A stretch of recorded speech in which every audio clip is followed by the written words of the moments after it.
اعوذ باللہ من الشیطان الرجیم، بسم اللہ الرحمن الرحیم۔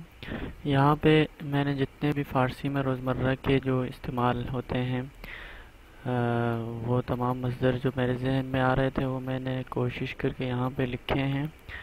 امید ہے آپ ان کو یاد کریں گے۔ جب تک آپ زمان حال یاد نہیں کریں گے تب تک فعل حال امر نہیں وغیرہ بنانا آپ کے لیے مشکل ہو جائے گا۔ تو سب سے پہلے ہمارے پاس مصدر ہے آمدن۔ آمدن کا زمان حال می آیم، رفتن می روم،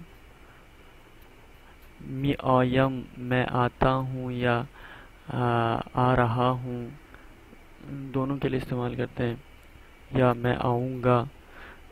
زیادہ سمجھنا ہے تو پھر وہ خواہد آمد وہ زیادہ مستقبل بعید کے لیے استعمال کرتے ہیں۔ می آیم میں آتا ہوں، یہاں پہ میں نے میم کا شناسہ استعمال کیا ہے، آپ اس کو ہٹا کے کوئی اور شناسہ استعمال کر سکتے ہیں۔ 6 شناسوں میں جتنے بھی ہمارے پاس تھے ان میں سے آپ تبدیل کر کے جس کے لیے بھی شناسہ لگانا چاہتے ہیں وہ آپ لگا سکتے ہیں، یہاں سے میم کو تبدیل کر کے۔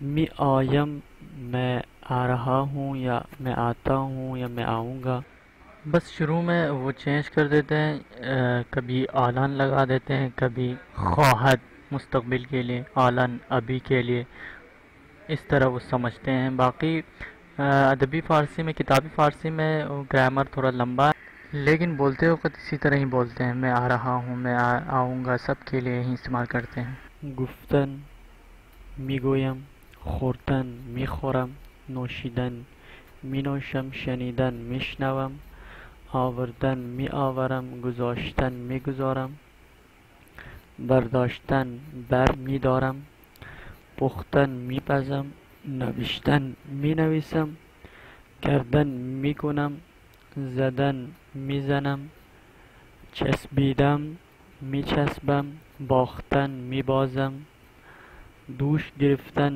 دوش می گیرم، بلند شدن بلند می شوم، بلند کردن بلند می کنم، خوابیدن می خوابم، کشیدن می کشم، بردن می برم، بریدن می برم، رساندن می رسانم، رسیدن می رسم، شدن می شوم، داشتن دارم، بودن هستم، برگشتن برمیگردم، شستن می شویم، پاک کردن پاک می کنم، تمیز کردن تمیز می کنم، کثیف کردن کثیف می کنم، گرفتن می گیرم، دعوت کردن دعوت می کنم، کمک کردن کمک می کنم، کوبیدن می کوبم، گشتن می گردم۔ یہ تمام ہو گئے سارے، اور بھی مصادر ہیں انشاءاللہ آگے چل کر ان کو سمجھیں گے۔ فی الحال کے لیے جو جتنے بھی امپورٹنٹ ہیں روزمرہ کے استعمالات میں سے جو ہیں وہ آپ یاد کریں۔ انشاءاللہ ملتے ہیں اگلی کلاس میں۔ اللہ حافظ۔